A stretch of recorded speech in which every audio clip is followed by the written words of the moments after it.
प्रभु में प्रिय भाइयों और बहनों, प्रभु यीशु मसीह के नाम से आपके स्वागत है। आज मैं आराधना के विषय आपके साथ बात करना चाहता हूं। मनुष्यों के लिए आराधना एक मुख्य बाबत है, क्योंकि हमें जो बनाया और हमें जो धारण किया और संभालने वाला, इनकी आराधना करना जरूरी है। इस पृथ्वी पर ईश्वर हमें भेजा है और इस पृथ्वी पर हम जीने का हक भी दिया है, तो उसकी आराधना करना जरूर है। माती की पुस्तक उसके 4 अध्याय, उसी के अंदर हम प्रभु यीशु मसीह के परीक्षा के विषय हम देख सकते हैं। वहां शैतान यीशु मसीह को परीक्षा किया। उस परीक्षा में यीशु मसीह ने अंत में ये कहता है, हे शैतान हट जा, मेरे से दूर हो जाओ। जो आराधना करने का लायक ईश्वर है, यहोवा अकेला आराधना का लायक है। तुम आराधना के लिए कोई लायक नहीं करके उनको बताता है। जो शैतान ने यीशु मसीह को अनेक प्रकार की लालच दिया, उनकी आराधना करने के लिए बोला, परंतु यीशु मसीह ने उसको नकार कर उन्होंने कहा है, तेरा परमेश्वर की आराधना करो। और हमारा परमेश्वर का आराधना करना जरूरी है, इस बातों को यीशु मसीह बताता है। बाइबल में हम देखेंगे तो नूह जब जहाज में से उतर के आ रहा है, एक वेदी बनाकर उसके अंदर परमेश्वर की स्तुति या उसकी आराधना किया है। तो उसमें यह है, जब वो बड़ा पहाड़ से ईश्वर ने बचाया है, उसके वजह से उसके प्रोटेक्शन या उसकी जो रक्षा के लिए ईश्वर को धन्य कहना चाहता था, तो इसलिए वो बलि चढ़ाकर ईश्वर की आराधना किया करके उत्पत्ति के पुस्तक 8 अध्याय में पढ़ सकते हैं। और जो आराधना, उसके बारे में हम उत्पत्ति के पुस्तक 22 अध्याय और 5 कलम में हम पढ़ सकते हैं। जब इब्राहिम अपना 2 पुत्रों को बलि चढ़ाने के लिए जा रहा था, तब इब्राहिम उनके नौकर से ये कहने लगा, मैं और मेरा पुत्र हम ईश्वर का दंडवत करके हम वापस आते हैं करके वो बता रहे हैं। उसका मतलब यह है, हम ईश्वर की आराधना करके आएंगे। इस बात पहली बार बाइबल में मेंशन किया हुआ है। तो ईश्वर की आराधना इधर ऐसा है, इब्राहिम ईश्वर का आवाज को या ईश्वर को नम्र बन के जो ईश्वर ने मांगा उसको देने के लिए तैयार हो गया है। तो ईश्वर हमसे ये चाहता है, नम्र बनना जरूरी है। और आराधना के बारे में हम जुना नियम में देखेंगे तो जुना नियम ऐसे कहती है, ईश्वर की आराधना जुना समय में बलि के साथ और जो अनेक प्रकार की कार्यों से होती है करके लिखा हुआ। और नया नियम में हम देखेंगे तो सिर्फ ईश्वर की नियम को पालन करना और ईश्वर की लोगों के साथ संगति करना, इस बातों को हम पढ़ सकते हैं। जो acts of apostle chapter 2 versus 42 to 47 यही बताती है, आराधना संगति के साथ होना जरूरी है। और वहां जो जुना नियम में बलि और रीति रिवाजों के साथ आराधना करना, इस बातों को मार्क में हम 7 अध्याय 9 कलम में हम पढ़ सकते हैं। तो आजकल जो आराधना चलती है, मैं उसको 2 भाग किया है, एक तो ट्रेडिशनल वर्शिप और एक तो मॉडर्न वर्शिप। ट्रेडिशनल वर्शिप मतलब 300 साल के पहले के गीतों को गाना, चर्च में जाना, बैठना, सोना, दूसरे के साथ बात करना, और बच्चों का होमवर्क करवाना। सो ऐसे कुछ ज्यादा से ज्यादा इंटरेस्ट वगैरह मोबाइल में खेलना या मोबाइल को उपयोग करना, ऐसी वैसी बातों में जो ट्रेडिशनल जो आप वर्शिप में लोग करते हैं। और दूसरा एक है वो मॉडर्न वर्शिप में आजकल जो कुछ नया नया चीज, खास ये जो म्यूजिकल इंस्ट्रूमेंट्स और जो पीए सिस्टम और लाइटिंग और जो आकर्ष करने वाली बातों, जो लोगों को खींचना, अपने तरफ खींचने की जो बातों है, वो सभी बातों को उपयोग करके जो आजकल ये मॉडर्न वर्शिप करते हैं, उसका हम ये भी कह सकते हैं बाल। जैसे एलिया के समय में बाल के आराधना करने वाले वैसे करते थे, कूदते थे, नाचते थे और बहुत आवाज करते थे और अपना शरीर में खून करने के लिए चाकू से लोग मारते थे, वैसे हम देख सकते हैं। सो ऐसे जो ये मॉडर्न वर्शिप वगैरह ये है। परंतु यीशु मसीह जो आराधना के बारे में क्या कहता है, यूहन्ना उसकी 4 अध्याय में जब समरून स्त्री के साथ ईश्वर बात करने समय ये बातों की यीशु मसीह खुलासा करता है। और वो जो समरून स्त्री ये कहती है, ईश्वर का आराधना हम इस पहाड़ के ऊपर हम करते हैं और आप लोग यरूशलेम में करते हैं। परंतु यीशु मसीह इधर एक बात को बता रहा है, ईश्वर को सब जहां में आराधना करने का समय आ गया है। खाली पहाड़ में या मंदिर में या यरूशलेम में ऐसा नहीं, सभी जगह में, क्योंकि वो आत्मा है।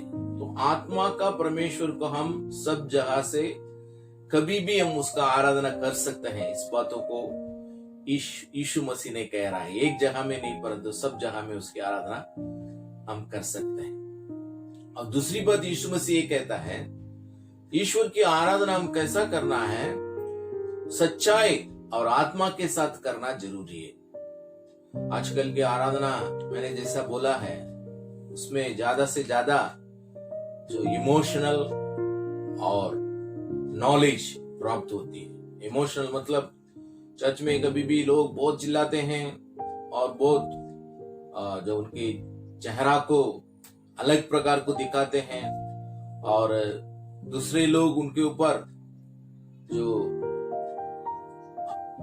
उनके अंडरस्टैंडिंग में आने के लिए, नहीं तो ये इसका जो देख के वो लोग भी अरे वाह ये कैसा करता है, अच्छा है, ऐसा करके कुछ बोलने के लिए वो लोग अपना जो आवाज, अपना जो शरीर सबको हिला बिला के लोग कुछ करते हैं। ये जो है इमोशनल होती है। और दूसरी प्रकार है नॉलेज।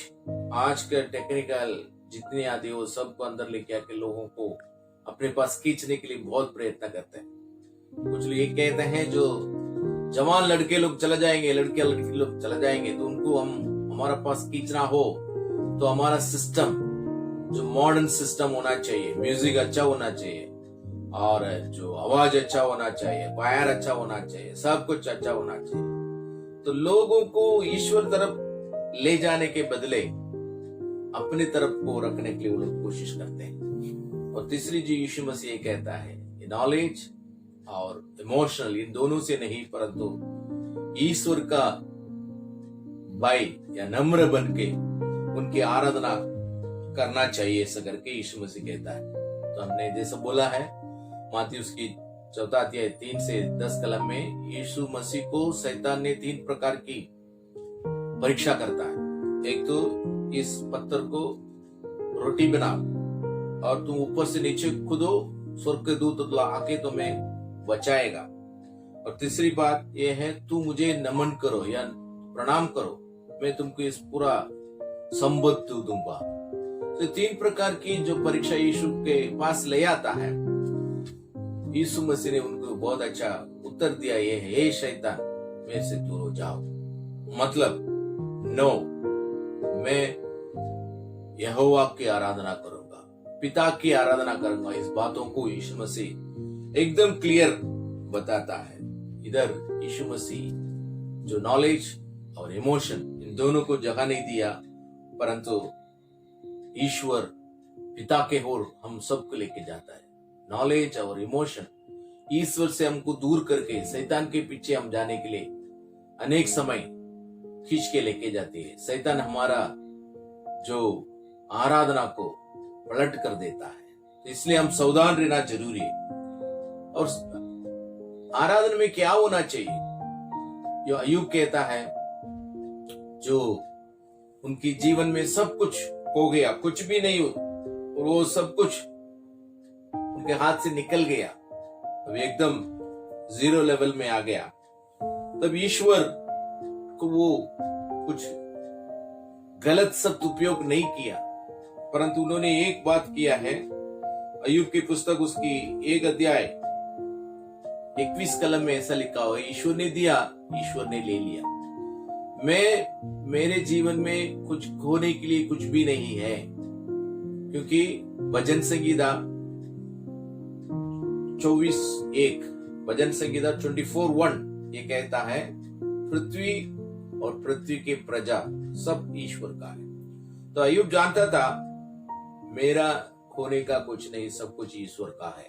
तो इसलिए ईश्वर ने मुझे दिया और ईश्वर ने मेरे से ले लिया, इसलिए मैं उसको धन्य कहना चाहता हूं।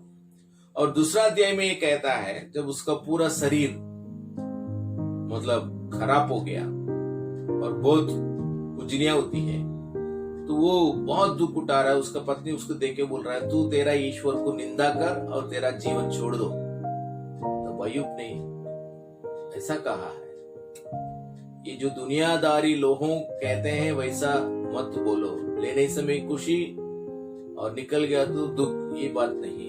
ईश्वर के हाथ से हमने जो अच्छा पाया और बुरा पाने में कोई ऐतराज नहीं, मतलब बुरा पाने में कुछ तकलीफ तो नहीं है। और उसमें ऐसा भी लिखा है, अय्यूब अपना जीवन में कभी भी ईश्वर के विरोध में अपना मुंह कभी ना खोला करके लिखा हुआ है। हाँ, सो आराधना में दूसरी बात हम समझना जरूरी है, ये बात है, हम जो हमें दिया हुआ ईश्वर को याद करना, और ले लिया होगा तो भी उसको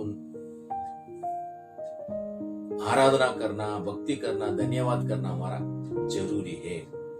और हम बाइबल में अनेक बातों को देख सकते हैं, बहुत लोग हमको ऐसा शिक्षण देते हैं कैसा आराधना करना। जो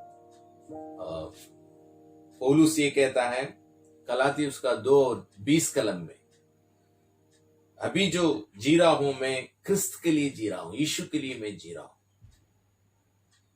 और फिलिप्पी 1:21 में कहता है, क्रिस्त मेरे लिए जीव और मरण मेरे लिए लाभ।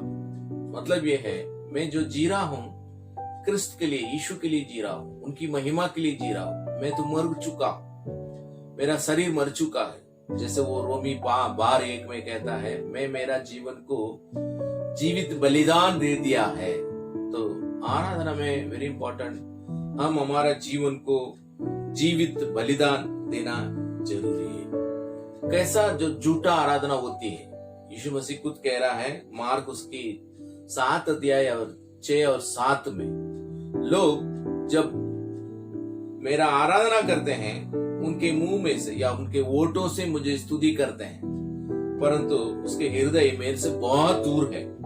और वो जो लोग कल्पना के उपदेशों से लोगों को जो बोधन देता है, और जो लोग आराधना करते हैं वो लोग व्यर्थ से मुझे आराधना करते हैं। तो उसका अर्थ यह है, अपना नॉलेज, अपना इमोशन, इसको डाल के लोगों को अपने पास खींचने के लिए इनके जो भक्ति, इनकी सब कुछ है, परंतु हम ऐसा झूठा आराधना करना नहीं चाहिए।